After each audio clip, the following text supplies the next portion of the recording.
Pakistan Peoples party کے رہنما اور سابق صوبائی وزیر ڈاکٹر عاصم حسین کو رینجرز نے اگست 2015 میں کراچی سے حراست میں لیا تھا۔ ڈاکٹر عاصم حسین پر میگا کرپشن سکینڈل کا الزام تھا، جس کے مطابق انہوں نے 462 ارب روپے کی خطیر رقم کرپشن کے ذریعے لوٹی تھی۔ اسی کے ساتھ ان کے ہسپتال میں سیاسی جماعتوں کے کالعدم ملٹری ونگز کے ٹارگٹ کلرز اور دہشت گردوں کو طبی سہولیات دینے اور انہیں تحفظ فراہم کرنے کے الزامات کے تحت بھی مقدمات درج ہیں۔ ڈاکٹر عاصم حسین کو اس بھیانک کرپشن کے بعد 29 مارچ 2017 کو سندھ ہائی کورٹ نے ضمانت پر رہا کر دیا۔ 550 ارب کی کرپشن والے ڈاکٹر عاصم حسین کو صرف 20 لاکھ کے 2 مچلکے جمع کروانے پر ضمانت ملی، اور ڈاکٹر عاصم پیپلز پارٹی کی قیادت کی جھرمٹ میں انصاف کے فتح کے گن گاتے رہے، اور انہی کے ساتھ سندھ ہائی کورٹ نے سابق صوبائی وزیر سندھ شرجیل انعام میمن کو بھی 5 ارب کی کرپشن کے الزام میں ضمانت دے دی۔ شرجیل انعام میمن کا تعلق بھی پاکستان پیپلز پارٹی سے ہے،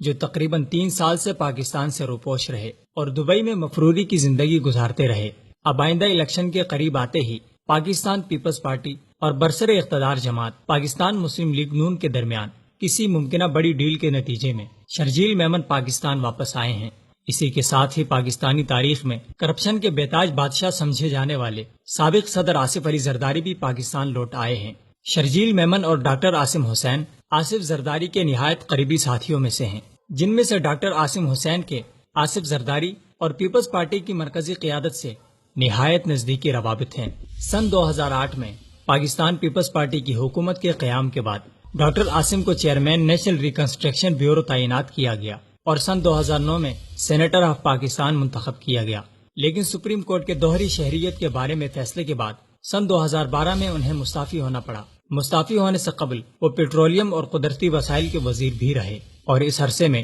CNG اسٹیشن کے پرمٹ جاری کرنے کے علاوہ دیگر بہت سے معاملات میں ان کے کردار پر بھرپور سوال اٹھائے گئے، جن میں سر فہرست کرپشن، قاتلوں اور دہشت گردوں کی سہولت کاری بھی شامل ہے۔ لیکن ان تمام تر الزامات کے بعد بھی آج ڈاکٹر عاصم حسین کی ضمانت منظور کر لی گئی ہے۔ پاکستان کی تاریخ میں گزشتہ 20 سال میں جو کرپشن ہوئی ہے، اس نے تمام سابقہ ریکارڈز توڑ دیے ہیں۔ موجودہ حکومت پر بھی پاناما کرپشن کیس کا ایک نہایت شرمناک مقدمہ سپریم کورٹ میں موجود ہے، جس کا فیصلہ محفوظ کر لیا گیا ہے، اور ممکنہ طور پر وہ فیصلہ حکومت کے خلاف جا سکتا ہے، لیکن تاحال اس فیصلے کو محفوظ رکھ کر قوم کو اضطراب اور اندھیرے میں رکھنے کی کوشش کی جا رہی ہے۔ مبصرین کا خدشہ ہے کہ کہیں سابقہ ڈیلنگز کی طرح پاناما کیس بھی کسی ڈیل کے نظر نہ ہو جائے، اور یوں پاکستان میں ہر بدعنوان اور لٹیرے کو محفوظ راستہ فراہم کر دیا جائے گا، اور قوم کا پیسہ لوٹنے کے بدلے آئینی فتح دلوا کر ملک و ملت کو مزید پستیوں میں ڈالا جائے گا۔ اس لیے ارباب اقتدار کو اللہ تعالیٰ کا خوف اور قوم پر رحم کھاتے ہوئے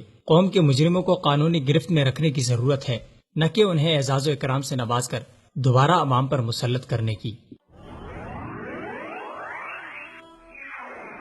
وصال اردو، اندھیری رات میں ایک روشن چراغ۔